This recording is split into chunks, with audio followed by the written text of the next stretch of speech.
Welcome to episode 5 of the Kiss Army Things podcast. Today we are joined with a special guest, my friend Ryan. Of course, my name is Jeb. This is Xander.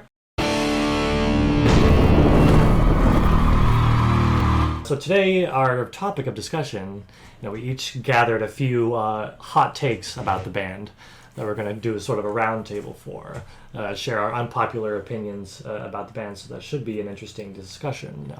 Absolutely. Before we get into that, though, we wanted to do a quick follow-up because our last episode was the Off the Soundboard review.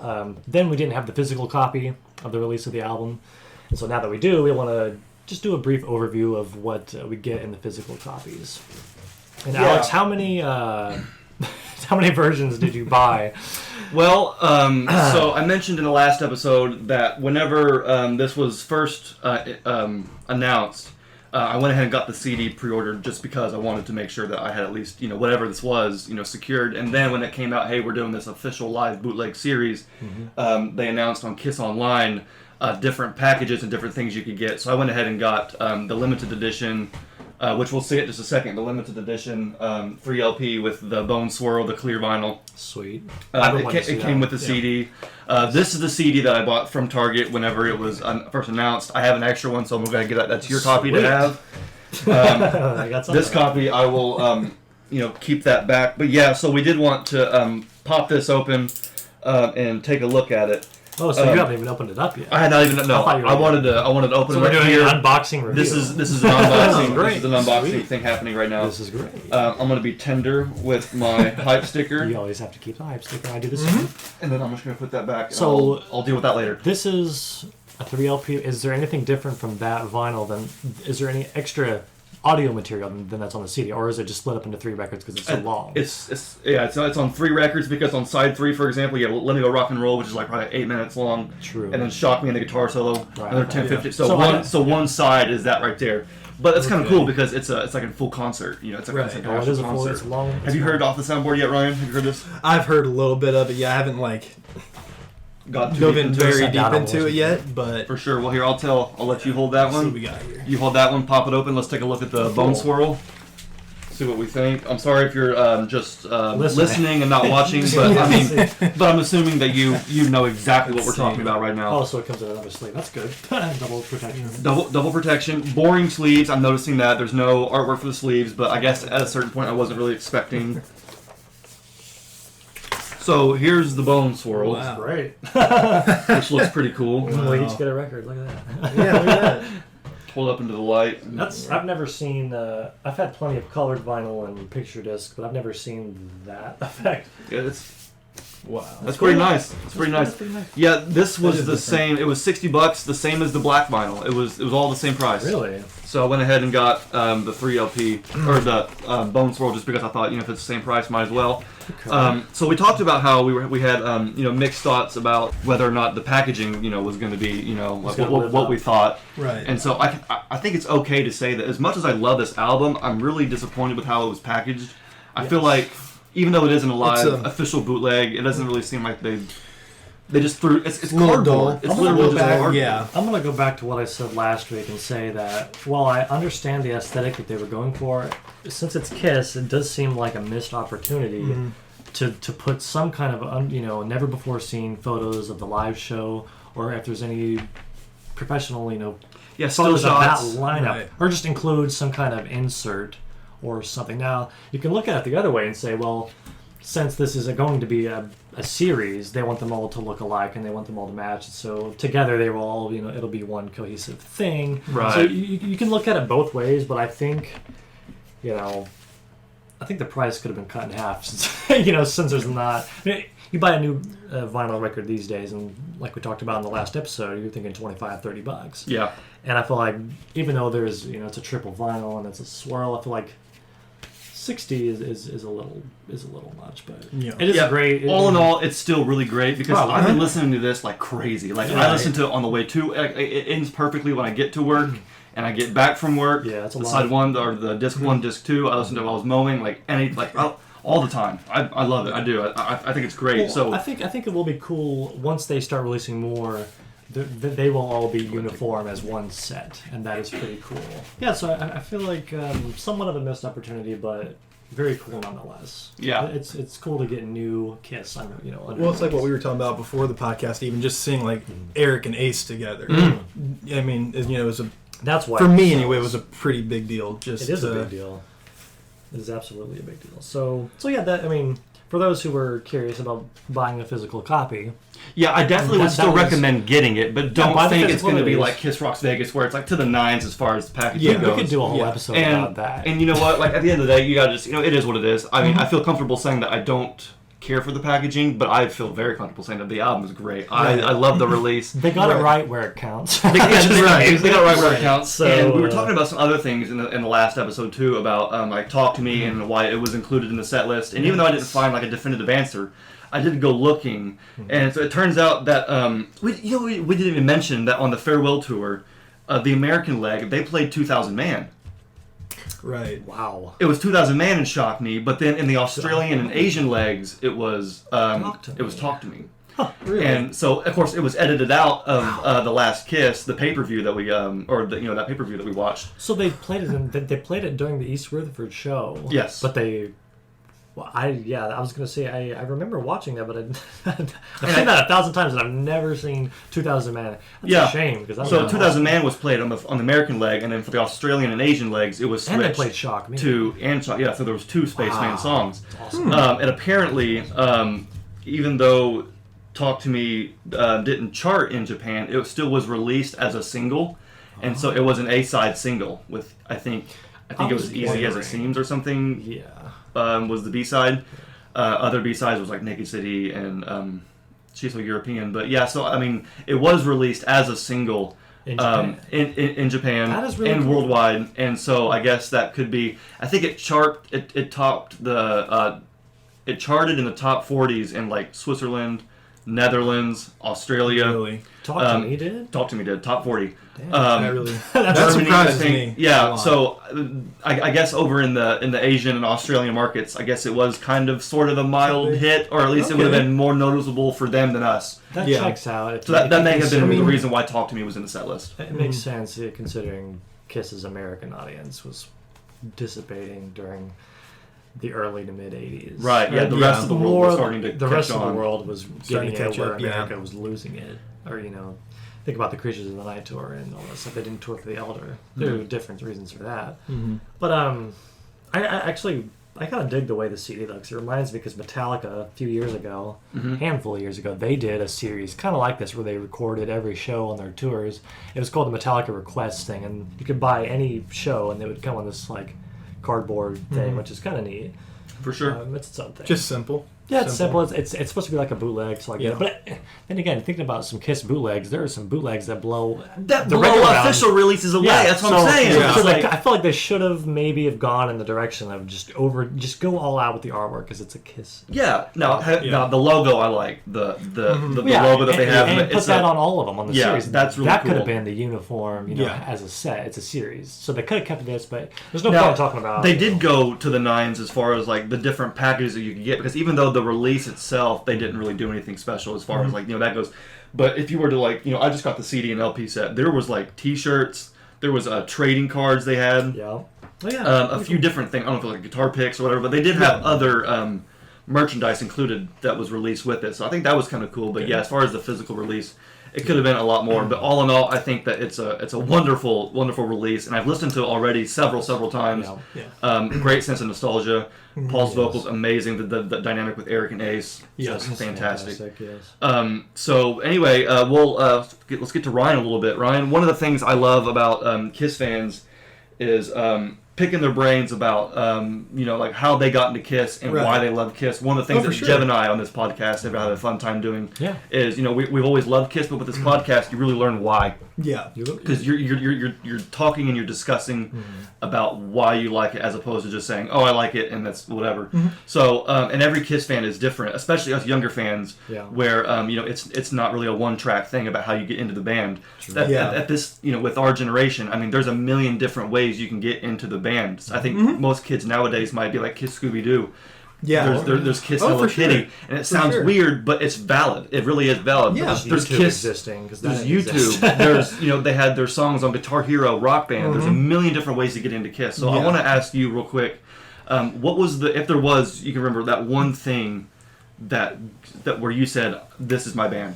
Oh man, see, well that's just a hard question to answer, just because my situation is so odd because my parents were never Kiss fans. I never had any friends or family who were fans of Kiss. It was a band. Wow. It was a band that I totally found all on my own, and the earliest memory that I remember is, believe it or not, it was at Walmart, and it was around the time because how Kiss rejoined the original lineup. So I remember like early 2000s era. Mm-hmm. I just remember that being prominent. I remember, I forget the year, but I remember seeing the Dynasty album cover. Okay. It was on like some magazine or some booklet or something, and I was just like, had no idea what the hell it was. Because you see it, of course, like you're struck by the image first and foremost, and similar to what you saw with like young kids today, probably with the Kiss Scooby-Doo, they're like, oh, it's like these superheroes. Yeah.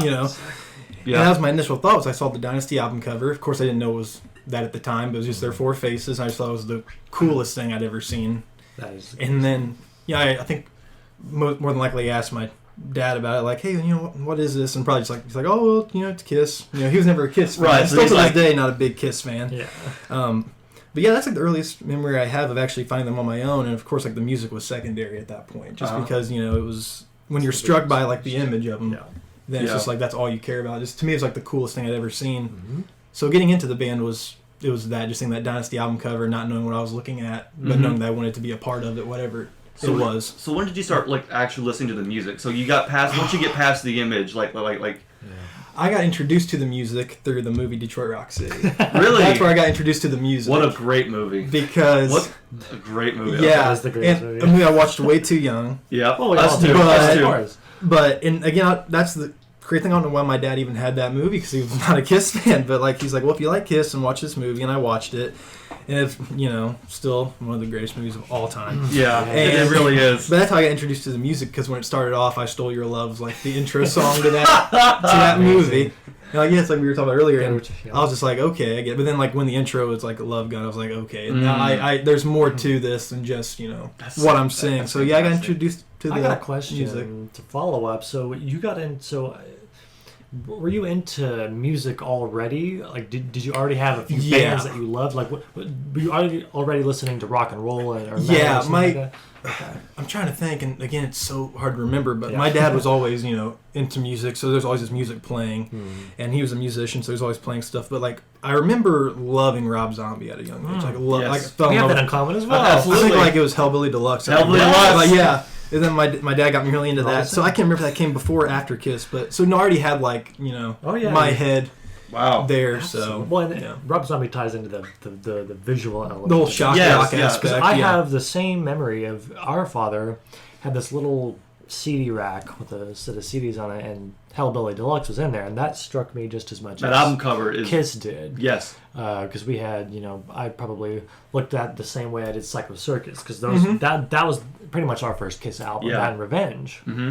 It's funny you bring Rob Zombie up. He's also a huge Kiss fan, so that everything ties together. Hellbilly Deluxe at the time was brand new. Like that was what, new. 98 that was like 98, 99, somewhere around there. Yeah, so he had just went solo, and so that was like a brand new release. But Psycho Circus and Hellbilly Deluxe was like our first introduction. So that's really cool. That's weird that we have that in common, because Alex and I know we've already went over that, but the Rob Zombie connection and the Kiss connection, that's really cool. Mm-hmm. So it kind of gave me the taste for like the scary aspect of like what music could be.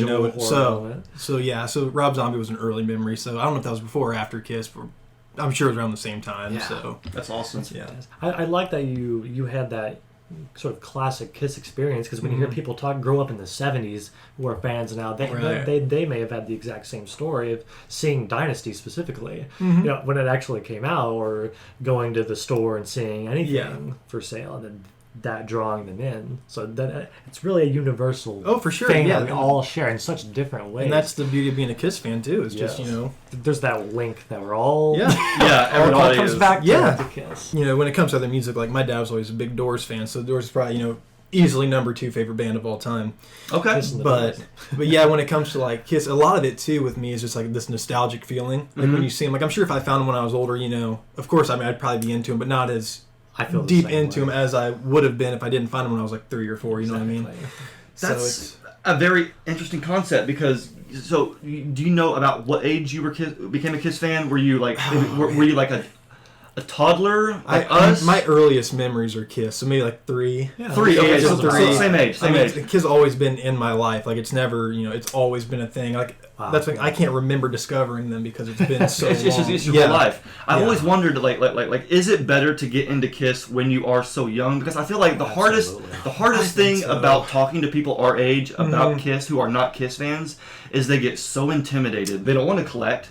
They don't want to have to, buy every single album, every single edition, every single pressing, every single copy. And it's almost like when you see Kiss fans, it's like some Kiss fans will put that pressure on people. Yeah. And that's why I try to not do that because it's going to turn people away. I'm glad you said that's the thing too. Like you talk about buying every record, buying every piece of merchandise, and that's being a Kiss fan. Like no one's saying you have to do that, especially in today's day and age when the young kids have pretty much seen everything. I mean, there's not. I mean, when you're a little kid, and you see Kiss for the first time, you're like, "Oh, this is so over the top," and it's so, it's such a spectacle. It's very new. But a kid, I just feel like there's this weird thing. Like kids just aren't very.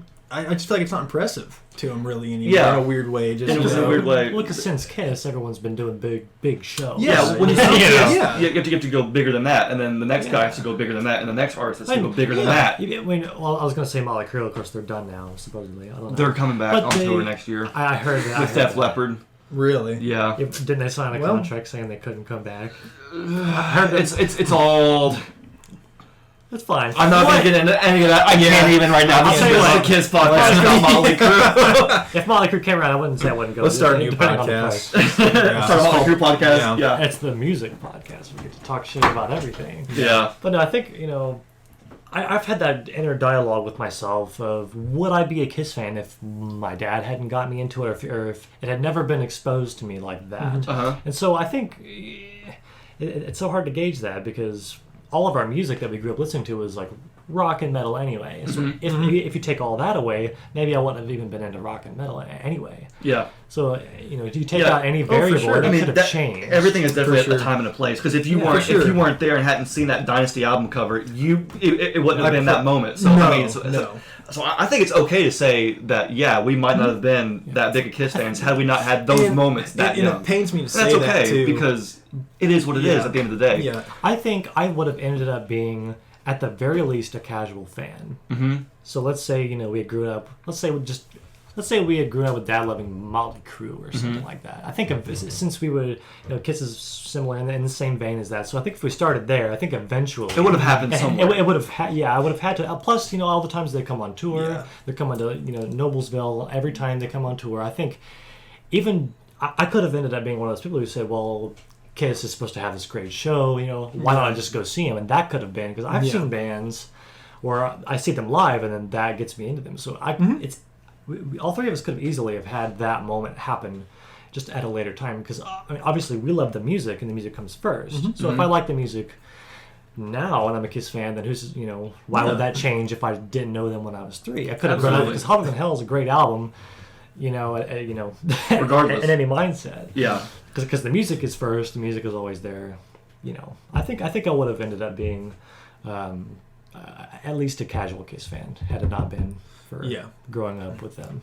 Well, if you'd like, we can get into our Kiss hot takes. Let's get into some hot takes. This will be interesting because, as I was telling Ryan earlier, Kiss fans are incredibly, I don't want to say they're defensive. In a way, they are defensive of their band in relation to other bands. But even within the Kiss army itself, opinions can, cause rifts and, divide up into different, subsections of Kiss fans.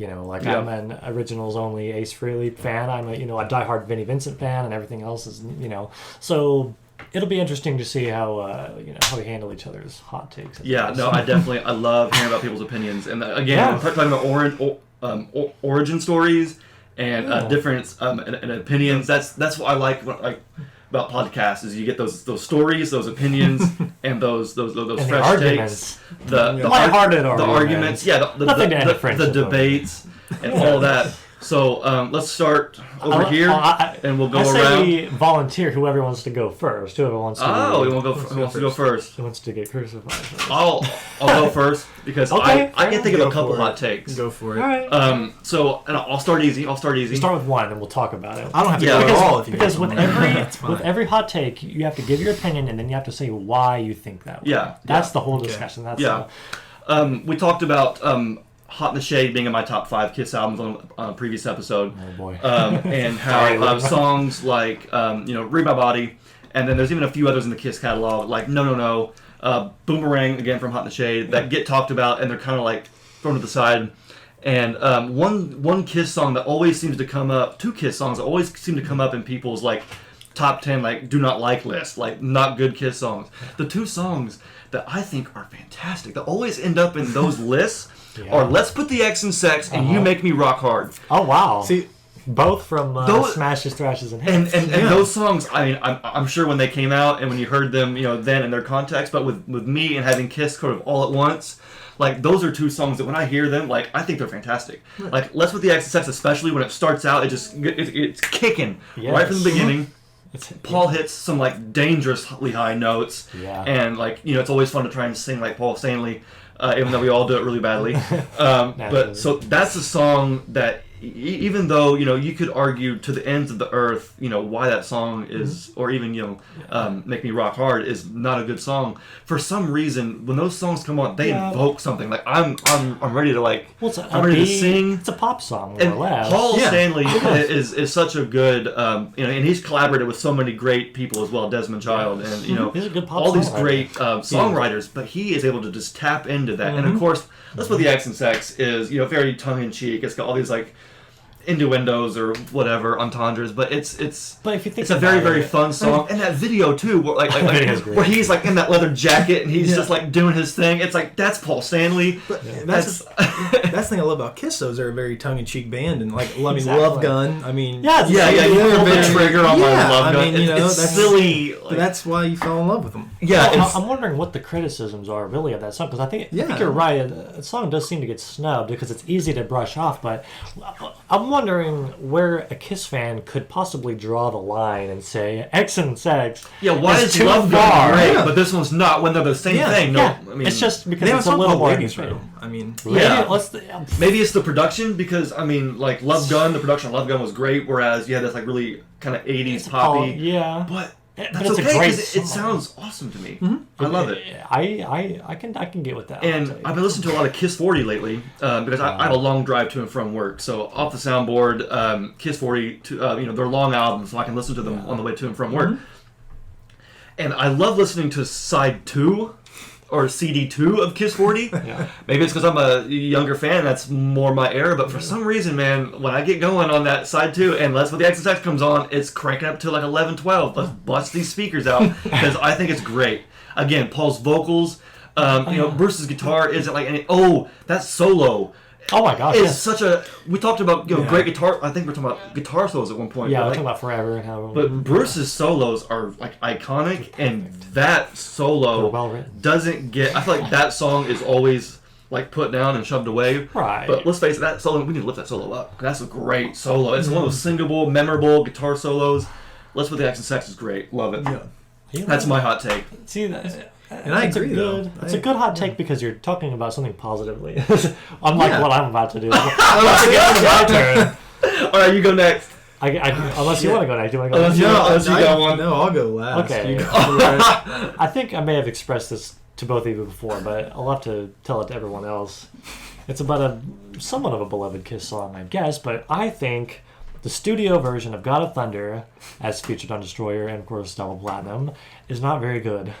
I do not like God of Thunder. The studio version, not at all. Okay. There's a couple things that I like about it, but overall, I think it was it's hard to listen to for me. What exactly do you hate about it? I don't. Production? It sounded like yes, that's my whole issue with. Okay, I'm not going to get into that. Okay, it sounds like Bob Ezrin was really trying to do something cool and special here, and I think it was effective in the '70s because people got freaked out by all the weird sound.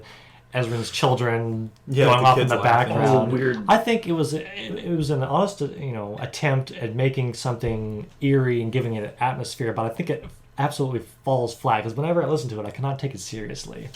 I think he tried a little too hard to be artsy, and it took away from the song because I love that song live. Yeah, live. It's not like when it comes on like, oh God of Thunder's on.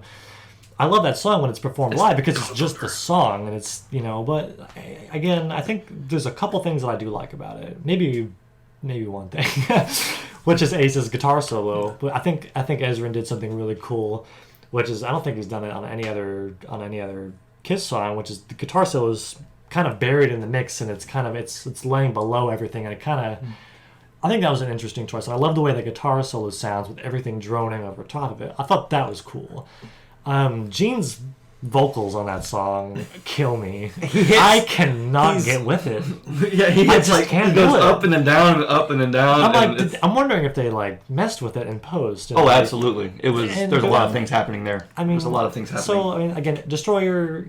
I'm not saying I wish they wouldn't have had it on the album, or I wish Paul Stanley would have done it because it's his song. He wrote it, but no, I think it could have been done well. I just think they tried a little too hard to make it, artsy. But I think I'm in the minority because other people love that song. They grew up, being freaked out by it, and that was sort of a part of their experience, and I respect it. But I can't listen to that song.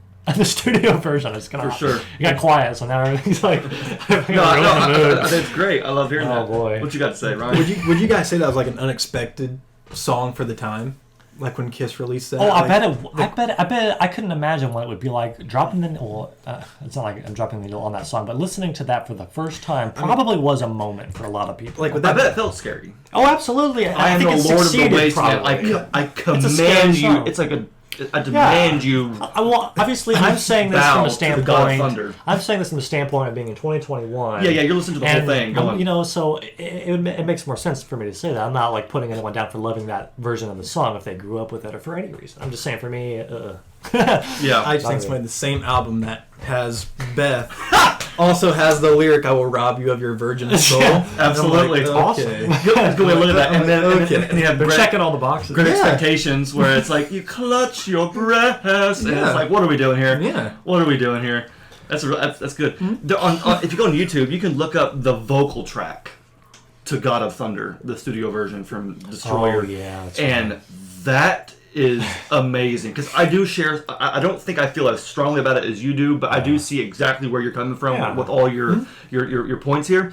And when I listen to the vocal track isolated on YouTube, I can almost hear what people would have heard in the 70s because without the music and the solo and the reverse drums, which I thought was great. Okay, that I think is cool. That was cool. That's cool. Yeah. But just the vocal track, it is eerie and spooky as can be, and they kept in all these all the little the different tape stuff that happening in the background. So you may check out the vocal track on YouTube because it's pretty cool. Absolutely. But I do see what you're saying with some of the. And it's a great song. I think maybe I'm glad they did it like that because it was so different. It's not like they just recorded another song.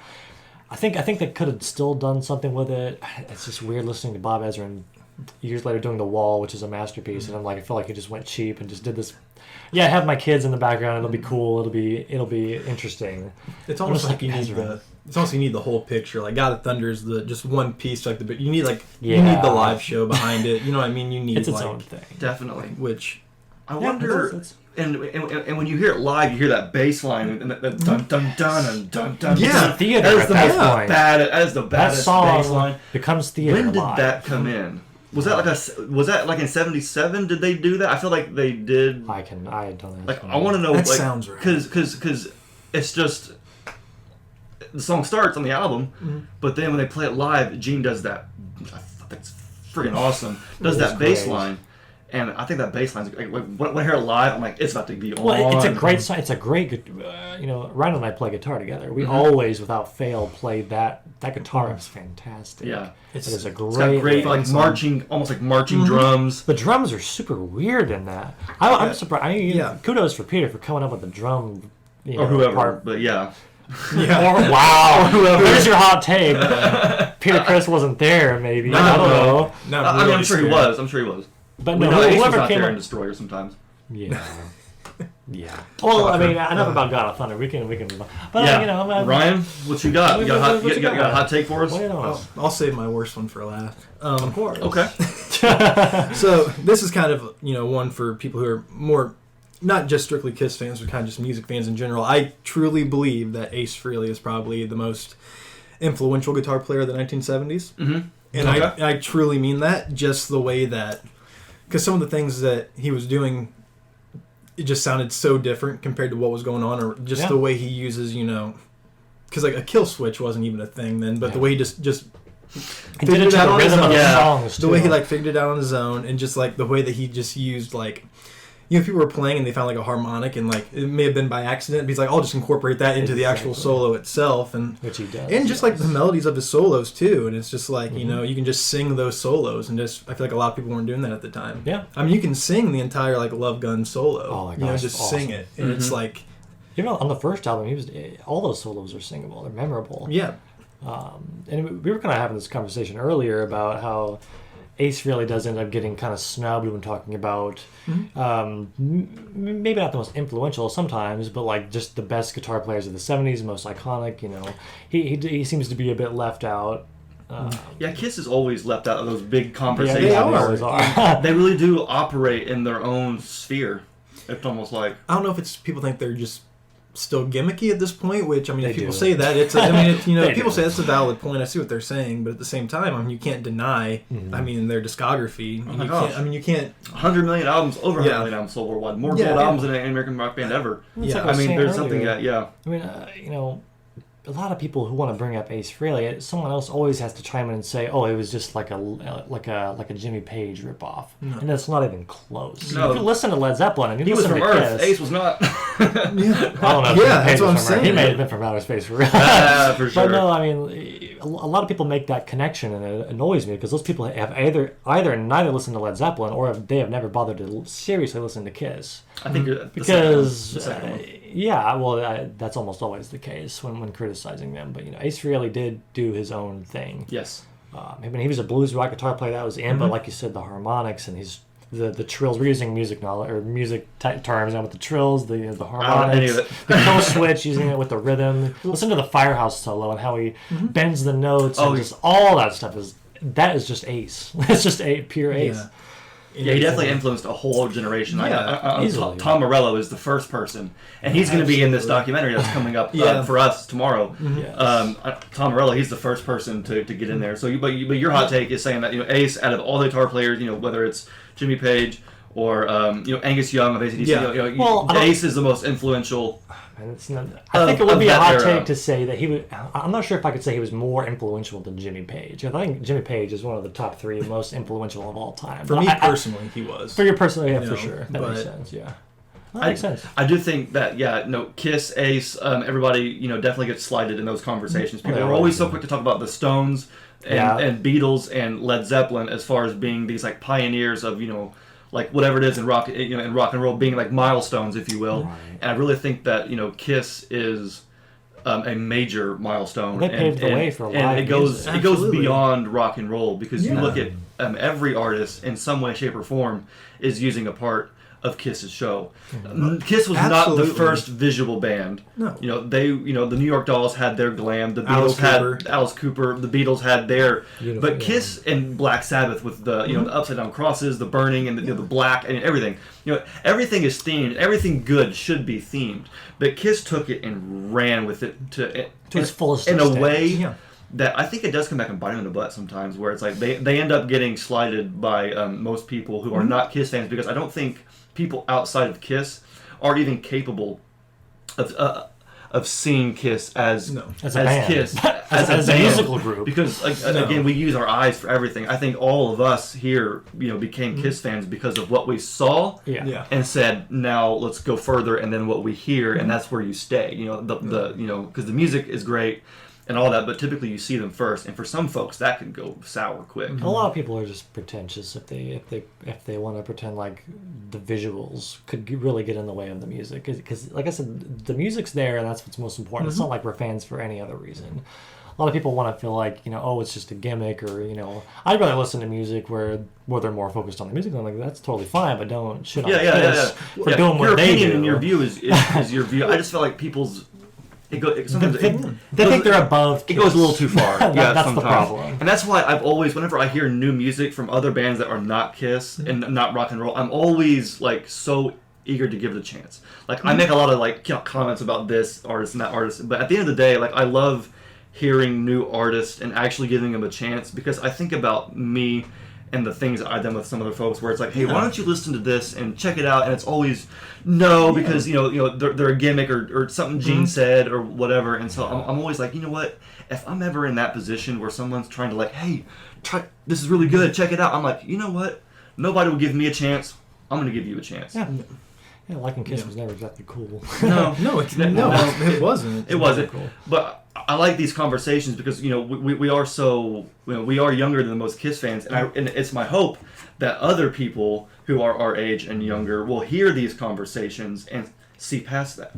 Yeah. Because with this podcast, because we're on YouTube.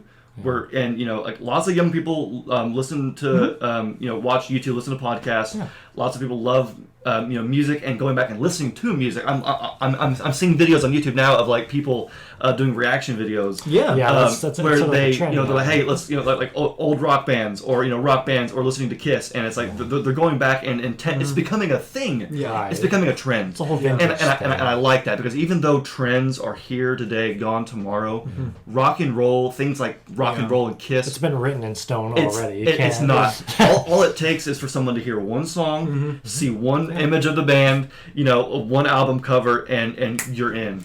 And I fully believe that it's still possible to become a Kiss fan, whether you are 3, 13, 23, 33. But you really got to be able to open your mind to it's like the same thing with with country music. If you don't like country music, you're going to have your predisposition. If you don't like your metal music, you're going to have your predisposition of what you think it is. Right. And you have to be able to step outside that and look past that. Like nothing makes me more excited than when I see someone listen to Kiss for the first time. Yeah. And you put on like your favorite song or whatever it may be, and they're just like, all right, I get it. Oh, yeah, that's pretty good. I mean, it's just good. Oh wait, they can play their music. They can play their instruments. Oh dang! I did not know. Yeah, and it goes back to like what you said about like the visual aspect. But it's like watching a movie. You're not just going to listen to the movie. I mean, you're going to watch the movie. I mean, it's like and the characters in the movie, it all matters. Yeah, if you go to a show, it all matters. You want a show. That may have been a direct quote from Gene or Paul, but if you go to a show, you expect a show. Yeah. Otherwise, I'm just going to stay home and listen to your album, because it's the same. I paid my $10. Why go see you if it's the same? Kiss is giving you more, so don't give them shit about giving you more. Don't complain about giving you more, because that's when artists start giving you less.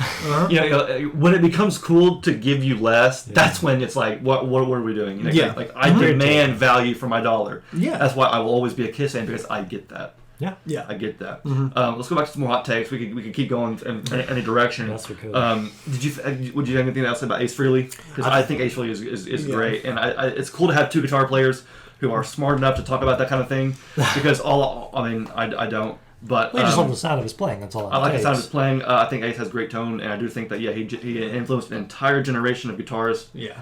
Kiss as a band did it as well. So if I had to do one more hot take, I do have one more hot take, and this one, the first one was positive. That's good. This one's not so positive. This one's a little harsh. Good. Let's go. I'm so nervous. This is going on the internet. I'm not nervous. Yeah, no, I know, because I understand. I'll say it first, and I'll discuss it. Yeah, I was like, no preamble. Go on. No preambles. When I listened to the reunion era of the band, which was the era that we got into the band, that's when the Second Coming was you and I. Yeah. This is our time. We're in it to win it. As a young fan in 2021, going back and revisiting some of those reunion era shows, they were atrocious. They were terrible. They were terrible. And the one that comes to my mind first is like Tiger Stadium. Tiger Stadium, which I think was 96. It was the reunion tour, but it was like one of the biggest shows, because it was like, this is the first time you're really seeing, besides the Weenie Roast in 96, you're seeing the original band together for the first time going on this big tour, and that tour, that era, saved the band. Yeah, the band would not be here if it hadn't been for that reunion, had not been for them putting the makeup on. Yeah. But I'm comfortable with saying, going from the era with Eric and Bruce with Revenge, Kiss Alive 3, musically Kiss at their peak, you almost are going the exact opposite way. Yeah. And, it was a regression. And it was a regression in terms of music. And I know that the show, the makeup, the members, they all matter. Yeah. But at the very base level, the music matters the most. And so when I think the band got back together, even though most fans were just tunnel vision at that point, they were they were blinded by the new. They were blinded by this is our childhood come back to life. And those folks are our age. Those folks are were probably our age now. Then, Dad was at that age. Yeah. Mom and Dad went to the reunion show. Lots of fans were going to the reunion show. They were adults now with money, and they were not kids anymore. So for them, it was like this whole thing. It was a nostalgia trip. And looking past that, and when I watch, it's hard to listen to and watch some of that stuff because I know what Kiss is capable of. Whether it's the original incarnation of the original lineup, whether it's the Revenge lineup or this current lineup, there are clearly. There's a big difference there. Oh, for sure. And so you can kind of see from the beginning where the end was coming, where it was like, it only lasted 4 years. From 96 to 2000 when the reunion tour to the farewell tour began. Very, very short amount of time. Yeah. That's 20... Imagine if Kiss got back together in 2016 and then last year called it. You're thinking, that was what, 2 tours? 3 tours? Yeah. It's like, that's nothing. Time probably moved differently back in the Time day. probably did. Things move so quickly now. They do. And so, of course, that we don't have that sort of... But I've always thought that that era of the band, I listened to and watched the least amount from the 96 up until about... I like Dodger Stadium from the Psycho Circus tour on Halloween. Some of it's good. Dodger Stadium, 98, October 31st, and in California, that was great. But I would rather watch, I think, the Revenge lineup, and so it's hard to say this, and I'm trying to approach it very professionally and very and not be too harsh about it because it is my opinion and it's valid whether you think so or not. Yeah. But it is a hot take because that era of the band for a lot of fans, beloved for a lot of it's beloved, and again, I am fully aware of how necessary it was and how if it wasn't for that, we wouldn't have the current lineup. Yeah. We wouldn't have been in the band. There would have been no Psycho Circus, no farewell tour, no nothing. But I'm also okay with saying Kiss has seen better days. The music suffered, and Psycho Circus, when you look at the album, that was a whole other... The End of the Void is the only song with the original lineup on it, and it shows. Yeah. It shows. So you can imagine hearing a whole album of End of the Voids, and, maybe for some fans it would have been better because I love it. A lot of folks don't like Psycho Circus, the album, because it was billed as an originals-only album, and it turned out to be the exact opposite. They did not deliver what they said they were going to deliver. So was Dynasty, though. Was the same way. Unmasked was the same way. I mean, even in Destroyer, that was Dick Wagner on the Sweet Pain, so that wasn't Ace. Yeah. He was, of course, if you want to believe the stories, he was off playing cards or whatever. A classic story. But so I think that that's my hot take. I think that the reunion era was probably one of the least exciting. In terms of, in terms of the music, least impressive era of the band, musically speaking. Yeah, I couldn't agree more, especially coming off of my favorite era, being the Revenge era. Watching those live shows, the energy was through the roof, and of course the attendance and all that was waning. I'll go and do my second hot take here, and you'll have to hear me out. It's not really harsh or anything like that. I think you'll understand where I'm coming from. I think it was a good thing for everyone involved that Ace left the band when he did in the early 80s. Apart from both parties being unhappy with each other, of course, they needed to separate anyway. But with Kiss moving into the 80s, I don't think Ace... I'm not sure. I don't even know how to say this. How Ace would have adapted to the 80s. Now, of course, he does have a solo career. He does have Fairly's Comet, so we have that to go by. Okay? that's its own thing. But Kiss, with Ace Frehley in 1983, wouldn't sound... again, it's hard to say... I can't say what it would sound like, if it would sound better or worse. But I don't think they could have did what they did with Ace Frehley in the 80s. and that's a fact. I kind of agree with that. Yeah, I can see that. I think it's better for Ace to go off on his own because he can get out all the songs he needs to get out. Rock Soldiers, all that stuff is really cool. Great I think stuff. they made Grace. I think they make great Ace solo songs. But I think Kiss, again with Ace in the '80s, probably would have brought them all down because they probably may not have taken the makeup off had he stayed in the band. Maybe wouldn't have Lick It Up. Maybe there wouldn't have been a resurgence. A whole slew of stuff could have happened. But Sure. I think for everyone involved, it worked out that Ace decided to leave when he did. Very interesting. Which and the reason why that might be a hot take is because that may have been a point where a lot of Kiss fans ended up checking out of the band and saying, okay, well, my favorite guitar player is not in the band anymore, so that's I'll just step aside because now they're doing Look It Up and Ace was a big part. Animalize and these and I'll say and these albums don't sound like Ace is playing on guitar with it. No. But I think Kiss benefited from not having Ace, and maybe Ace did too. He had his own solo career and he did what he wanted to do. And I had another hot take, but I don't think we're gonna have time for it, so I'll just say Destroyer is overrated. Just throwing that out there. I was gonna do that next. I'm glad you said it, so I didn't have to. Yeah, I mean, there's many reasons. You mentioned why. that in a previous episode that you thought that Rock and Roll Over, and I agree. Rock and Roll Over buries Destroyer. Destroyer, I think a better album. I think it's a A better Kiss album. It feels more like Kiss. Yes. Yeah, Okay. Destroyer is overrated. It's because Good of stuff God of on it. Thunder.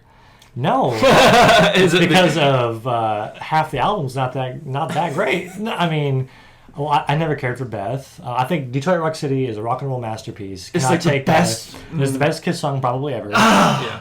Regardless of whether it's my favorite. It's so good. It's a masterpiece, But then you get Sweet Pain. I love that song. It's not a great, iconic Kiss song.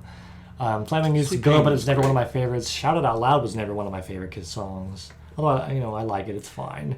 But when that album, and we were talking about this earlier, when that album gets put in, is the only Kiss album that gets put in the top 500 Rolling Stone greatest albums of all time, which they shouldn't be taken seriously anyway. But they chose the one Kiss album that's like, almost any other record from the 70s to me beats out Destroyer. Oh yeah, And that might include Dress to Kill and Dynasty.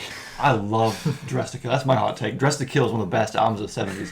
See, that is, you should have gone with that because I don't know if I would agree. But I mean, again, Destroyer to me falls flat in comparison to the two records that followed it.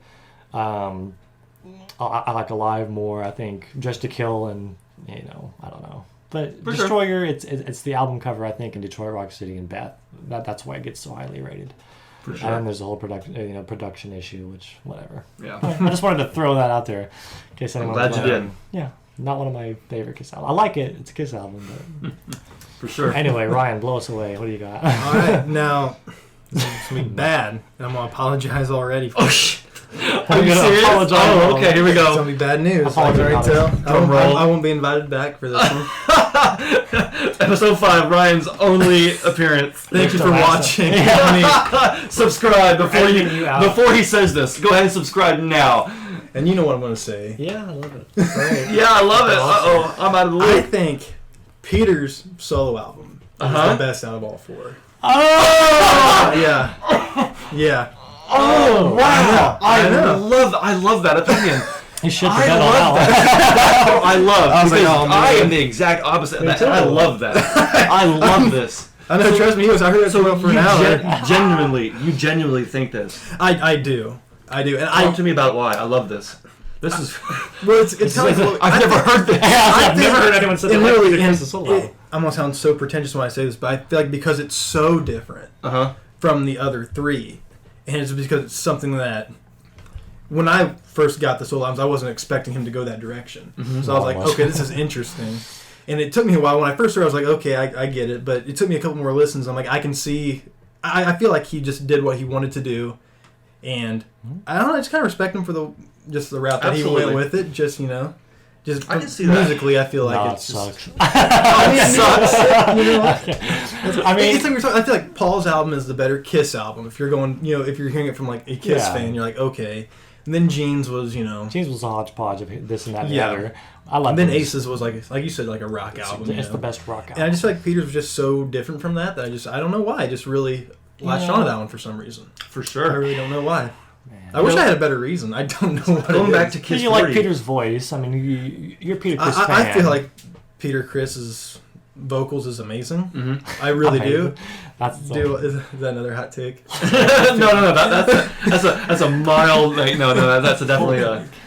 Going back mild to take, yeah. Kiss 40, the one they used from his solo album was "You Matter to Me," and that song actually has grown on me a lot because it's an okay song. because I, like most Kiss fans, like probably don't listen to Peter. Like Peter's album does have a time and a place for me, and it sounds bad, but it's not because I think all music has a season and a time. Yeah. For me, Peter's album, I like listening to it in the background. Yeah. And again, that's the only thing. No, in the background where you're not paying sounds bad, attention but I'm not. to it. Because, no, it sounds bad because I think Soul Station is the same. It's that soul music that I put on in the background, and I can vibe to it and either dance or just do whatever it is I'm doing with that music playing. I feel like any of those songs could like be sung on Grease, and that's how I know if it's a good Kiss song. It could be sung on Grease. I've never thought about it like that. That's not in favor of your position. I've never thought about it like that. I would love to see a Kiss musical. Can't name I want to half- see Kiss the musical. But yeah, Broadway. I really don't know what it was Peter about that Criss album. I is just good. really I don't know if like What's that? Yeah. There's makeup on my face. just emotionally It's just latched onto it's that album. I think it's really great. I would love to see Yeah. a Kiss musical. Right? That's That'd be what I'm saying. hilarious. Jeb's like I could do Let's without go back. that. Let's snap back to reality here. Snap back to reality. Oh, I can't no name. gravity. I can't name 5 songs. I can't name like 3 songs off that album. I don't Off Peter's think. album, You Matter to Me. You Matter to Me. That's the kind of sugar that Pop Pop Ice, Ice. Tossing and Turning. Okay, that one I know. Yeah. So there's 3. There's 3. Tossing and I couldn't. See, it's just like I don't know what it is. I seriously wish I, I don't had know a what it better is answer. either. I wish I had a better reason why I like it. I just you emotionally have I to. latched You on have that. to. If you You like like it, it, I you don't like know it. what it was. I think because it's just so obscure and different. Just like Well, dig I'm it. glad But it's still someone Peter likes Criss. it. You know what I mean? Like that's why I kind of like it to hear one of them do something so different. Uh-huh. I'm just like, but it's still Peter Criss. You know. Yeah, it's different. I respect It's this. different I as hell. don't know if they will, but I respect this. That's I fine. respect it. I wish I could understand. I it. agreed to this episode knowing full well what I was getting. I don't know the last time I sat down and listened. It's been years since I sat down and listened to that We record. should do an episode where we listen. We all like take a step back and like just actually listen to solo albums and do a fresh. Because I feel like some of the opinions I have on Kiss and Kiss's music I've had for years, and you just get so easy, get so used to just throwing it out there that sometimes opinions change. Like my top 5 Kiss albums, they will change. You know? Like for sometimes it changes. Your favorite song or this and that can change. Yeah. So I think maybe now that you've said this revelation, maybe now we could like all afford to go back and listen. There's revelation. I'm sure there's All go back. I'm sure there's a album. cult somewhere of just Peter Criss There's fans. a cult that just out there. Yeah, it's just, ran by Peter Criss. Me and him are the only two that like it. Oh, you know what, Peter? You know what I'll say this about it. It's not a bad album by any means. It just I know. it's weird having the Kiss logo on it. It doesn't sound anything like Kiss. It just sounds it's very 70s. It sounds like a quintessential 70s. Is it rock? I don't know what it is. It's I don't know. just rock and soul. almost, It's yeah. Rock and soul. It's got some little bit of jazz So influence in I there. guess Mostly right. soul. It probably has its place somewhere, just not in my I think catalog. I think the problem with Peter Criss And that's alone fine. is that when it came out, people said like what it was, and then it just became that like I feel like Nickelback. well, it's like the Elder. People like as soon as you say the Elder, like even if you like it, a flood of things go through your head. What is it? Things that fans have said, things that the band has said, Right. and so like. But when's the last time you listened to But when's the last? good But point. what's your opinion on it? What's your actual opinion? And so I like hearing that because I think a lot of Kiss fans are so easy to just it's Peter, it sucks, and it's like no, there's something there to listen to, and I might actually benefit from going back, even Ace's solo album, because I think even though Peter's album might be the least favorite, I think Ace's is the one that I know the least. Yeah. And it's Dude, the that's one your that hot most take. fans like the best. That's your hot take, because Aces is the one that's always number 1 on everyone's Most list. people, yeah, and for me, it's always been Paul's. I think Jeans is number 2. I love Jeans. I love Jeans as well. But I was born in a different time because if you knew Gene as Gene and then heard Gene's solo album, that's very true. you're going no, and then the same with Peter's, where it's like you think Peter's this Baby Driver. big beastly drummer, he's singing Baby Driver and singing Getaway, and so then all of a sudden to have like this. You're like, this is not rock and roll. It's Yeah, just not it's- Kiss, which is... But I think but- that's what I but- like about it. Yeah. I don't know. It's just, So I can see where most fans would like look at the album cover and then knowing the band and then see a disconnect. But it's still music. At the end of the day, it's all music, and music is just as good as it is bad. A little something for everyone with the solo album. Especially Kiss. Oh yeah. I could have said it was my Kiss favorite. Yeah, I could have said it was my favorite Kiss album, but I didn't for you. And that is where you would have been Okay. ejected Yeah, from that's, the building. that'll get you booted. No, I'm just playing. You do whatever. But I mean, love that. Since we're on that, I can't remember if we talked about this before, but what is your favorite Kiss album? Since we already Oh, yeah. We did our top if 5. you have one number one, and it's Are you not, just trying to get me? Just well, people want trying to get you in I'm trouble. trying to- Dynasty's my favorite Kiss album, number 1. It's my least favorite. I love that. I love this. Dynasty is my least favorite. that's why it's album. worse, That's man. great. That works so well. It's like I was telling Joe. It's like really like. I mean, I really do love the album. I think that I sincerely do, but I also just think it has to do with like the whole nostalgia thing. Like that was the first album cover. That was the first Kiss record I owned myself. So you know the music isn't that good. Okay. Well, I mean, yeah. No, I mean, you can argue. You know what I mean? Like, sure knows something. Well, you That's know the what? top I mean, 20 sure. Kiss song right there. I That's mean, a great Dynasty Kiss song. used to be in my top 5 easily, and now I don't rate it as high. So once upon a time, you'll grow out of it like I did. I'm joking. I'll You're get getting that. roasted this whole time over here. I do love that album, but Save Your Love. Save Your Love, that I for a don't different want record. it. Save that for your solo Save album. it for someone else. Yeah, X-Ray Eyes. X-Ray Eyes is awesome. Oh, you like that? I one? love. Okay. Oh, yes. You know what? It's a good album. I love. What? Fuck yeah. Let's go. Rally around Dynasty. No, Hey, what's the song Magic on Dynasty? Touch. That's a great song. That's one of the Forgot about Stanley that. best What's the songs. song on Dynasty that has double bass that nobody ever? Oh, it's the first Kiss song with double bass on yeah. track. Yeah, it was Anton Fig. Oh, what was it?